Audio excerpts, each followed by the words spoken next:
भगवा पर सनसनीखेज दावा करते हुए पूर्व अधिकारी महबूब मुजावर ने कहा कि मोहन भागवत को फंसाने की साजिश थी। भागवत को गिरफ्तार करने को कहा गया था, भगवा बाद साबित करने को कहा गया, मैंने इससे इनकार किया। डिपोटेशन पे मेरे को लिया गया था, मेरे साथ में 10 कर्मचारी दिए थे, मेरे को सीक्रेट फंड में से पैसा दिया गया था।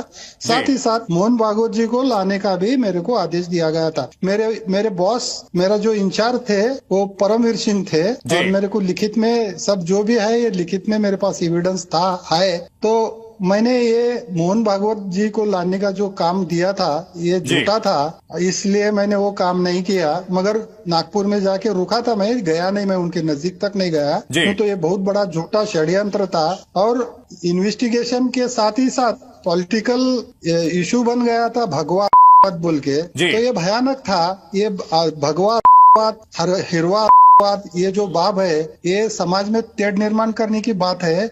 इसके लिए या झूठ काम था, इसका मेरे को पूरा खातरी होने के बाद मैंने वो काम नहीं किया। गिरफ्तार ना उठा के लाओ बोले थे, गिरफ्तार उठा के लाओ बोले थे। गिरफ्तार ये हाँ उठा के लाओ ये शब्द था, गिरफ्तार ये नहीं था। उनको इसी तरीके से लेके आओ उनको, ऐसा था। उसके अलावा उन्होंने ये भी बताया था कि इसके पहले वहाँ पे उससे हायर अथॉरिटी जाके मोहन भागवत जी को मिले हैं, तुम कुछ फिक्र मत करो, जाके लाओ उनको। मैं सीनियर इंस्पेक्टर था और मेरे को डेपुटेशन पे लिया गया वहाँ पे, और मेरे को महाराष्ट्र में से मेरे चॉइस के 10 पुलिस कर्मचारी मेरे मदद के लिए दिए गए थे। रिवॉल्वर दी गई थी और आदेश दिया गया था, जाने आने के लिए सब सोई की गई थी। तो इस तरीके से मेरे को वो काम दिया गया था, वो झूठ काम था। उसके अलावा जब वो रामजी कलसंग्रा और संदीप डांगे को कस्टडी में मारा गया तो वो जिंदा दिखाने के लिए वो भी काम मेरे को बोले। 100% सोच थी, 100% सोच थी। अगर कुछ हो गया तो मैं मेरे पे आता था, वो हिंदू